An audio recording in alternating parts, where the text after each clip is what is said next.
Ryan, what's on your radar? So the Wednesday evening before Thanksgiving is probably the moment of the year where the fewest number of people are paying even the tiniest bit of attention to the news.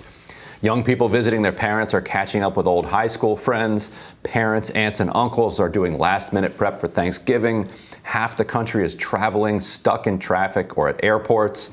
So it is the perfect moment to drop a bit of news that you want ignored. The 5 Senate Democrats took full advantage of the nation's distraction last Wednesday night, with Axios reporting that they were going to oppose Saule Omarova to be head of the Office of the Comptroller of the Currency. Those Democrats are John Tester, Mark Warner, Kyrsten Sinema, John Hickenlooper, and Mark Kelly. If her name rings a bell, it's because she was the woman on the end of this viral exchange with Louisiana Republican Senator John Kennedy. There was a group called the Young Communists, and you were a member. Is that right? I'm not exactly sure which group you're referring to. Well, the formal name of it is the Leninist Communist Young Union of the Russian Federation, and it's also known as the Leninist Komsomol of the Russian Federation, and it's commonly referred to as the Young Communists. Were you a member? Senator, I was born and grew up in the Soviet Union. Yes, ma'am. But were you a member of that organization? Everybody in that country was a member of the Komsomol, which was the Communist Youth Organization. Because you were a member? That was a part of normal progress in school. Have you resigned? From the Young Communists? You grow out of it with age. Automatically. Did you send them a letter, though, resigning? Senator, this was many, many years ago. As far as I remember how the Soviet Union worked, was at certain age you automatically stop being a member of that could you look at your records and see if you can find a copy of your... Senator Kennedy, I don't interrupt. I almost never interrupt these, but... Well, you always interrupt me, Mr. No, actually, I don't. Not nearly as many times as I'd like to. No, she renounced her Soviet citizenship. Well, I understand that. Omarova, it might be worth noting, previously worked in the Treasury Department under President George W. Bush. So after that Kennedy exchange caught the public's attention, Republicans seemed to recognize they had a problem, given how absurd his challenge was on its face. Republican Tom Tillis tried to clean it up a bit. I want to make a few things crystal clear. Republican concerns with this nominee are directly tied solely to your extensive written record, period, full stop. With the exception of some of the comments that my friend and colleague, Senator Kennedy, made, I think that we've tried to focus on what we believe are legitimate policy differences and maybe academic differences. Tim Scott did the same, going on to outline why Republicans object not to what Omarova did as a communist Girl Scout, but what she believes now. On the Green New Deal champion, you propose taking economic and climate policy making from Congress and creating an unaccountable bureaucracy called the National Investment Authority. In a roundtable this year, you push to make the NIA the dedicated institutional platform at the federal level for really being the kind of fighting muscle of the Green New Deal and fighting muscle of, all of these other movements that pursuing environmental justice, social, economic justice, equality, and so on. Omarova has indeed suggested using the power of the financial sector in pursuit of public policy. In 2019, in a documentary titled, I'll be kind, Buttholes, A Theory, you said, the financial services industry, in my view, and I don't think I'm alone here, is the quintessential butthole industry. One of her ideas she called a people's ledger. And it's actually a pretty interesting and radical idea. Last year, i.e. 2020, not 10 years ago, not 20 years ago, just last year. Paper you titled, The People's Ledger, How to Democratize Money and Finance the Economy. You proposed reforms to, and I quote, effectively end banking as we know it by nationalizing, quote you had was effectively ending banking as we know it. How? By nationalizing retail banking. Imagine what it would be like if instead of just a public option for deposit banking, instead of just a public option for deposit banking, this would be actually the full transition.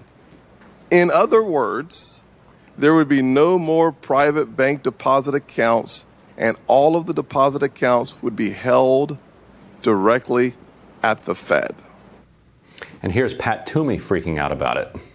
In your words, and I quote, "This article outlines a series of structural reforms that would radically redefine the role of a central bank as the ultimate public platform for generating, modulating, and allocating financial resources in a democratic economy, the people's ledger." End quote. You also said this article accordingly advocates full migration of demand deposits onto the Fed's balance sheet. Now, generally, Omarova's response has been that she was just spitballing interesting ideas.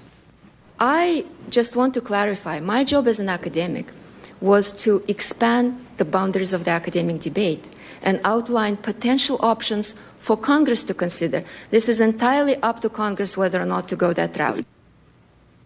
In any event, you can see why it is Republicans are so opposed to her and why those bank-friendly Democrats shivved her in the middle of the night last Wednesday. She asks a radical question about our banking system. Why, she wonders, should there be no democratic input into how the financial industry is structured and how it operates? Should there not be a people's ledger? It's our money. Shouldn't there be a public option for us to deposit it? Why should the most powerful sector of the economy be fully blocked off from democracy? The same reason that the bank-friendly Democrats and Republicans are scared of her is exactly the reason that Biden should stick by her.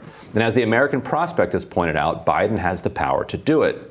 Trump appointed 2 acting directors of the OCC, and as Todd Phillips, a Democratic banking policy analyst at CAP, notes, the Treasury Secretary can simply name her deputy director and leave her there. The only question Biden has to ask in making the decision is a simple one. What would Republicans do? Oh, they would get her in there. They don't care. Yeah, no, they don't care. Well, but you're saying that you think, democracy is important. You said that, not me. So shouldn't he do the noble thing? And if her nomination is rejected by our democratically elected Congress, then doesn't that just have to be the way it is? That would suggest that the Senate is somewhat democratic. Mm-hmm. And I'm not so sure. I'm not so sure about that. But no, that is a fair point. You have competing, vectors of democracy going on here. You've got the president, who's elected by the entire country. You've got the Senate, that is elected by less than a third of the country every 2 years. But right. that's fair enough. That's a check on that power. But the idea now, she would not be able to implement a people's ledger. She would not be able to, from the OCC, make sure that the Federal Reserve was accepting public deposits. That's just not something that she could do. And I don't know whether or not she, agrees with that policy or not, or whether it really was a thought exercise. Like that is, in the legal world, that is something that people do. They say, here's an idea, and here's how it would affect the legal world, and here's how it would affect the financial world. Other times they write articles, they really mean it. Elizabeth Warren famously laid out the case for the CFPB in a legal article. She clearly believed that there should be a CFPB, and she went out and lobbied for it. And in fact, she was unable to get confirmed to run it, and Obama put her in there anyway. Right.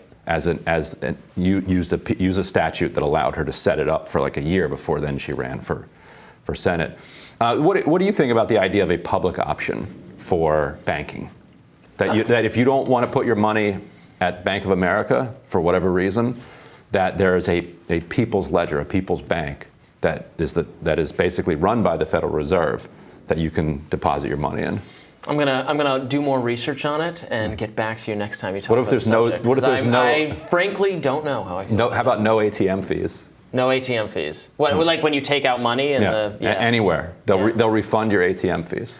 I mean, that's not huge fees. I don't know. Who pays with cash anymore? You gotta. That's the card. That's true. So I think aren't we trying to disincentivize people from doing cash transactions anyway? This is where that idea came from. Yeah. It originated in the idea of, well, if we're going to have a digital currency that lives at the Fed, then well, what if they also allowed you to put your dollars, convert them into, I mean, because it is digital currency once you're moving it around. Well, and that's probably my biggest concern from what I'm learning more about Omarova is I think she's pretty skeptical or wants to regulate crypto. Yes, she's not a big fan of crypto because she thinks that it's outside of democratic control.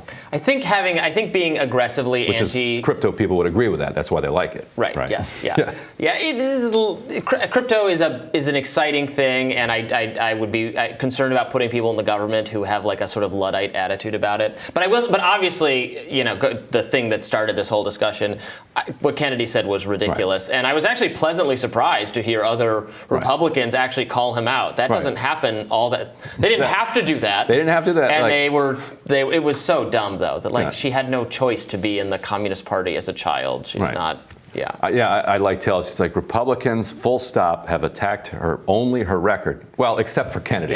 Yeah. he did that other weird thing. But let's not talk about that. Anyway, Team Rising joins us next. Stick with us.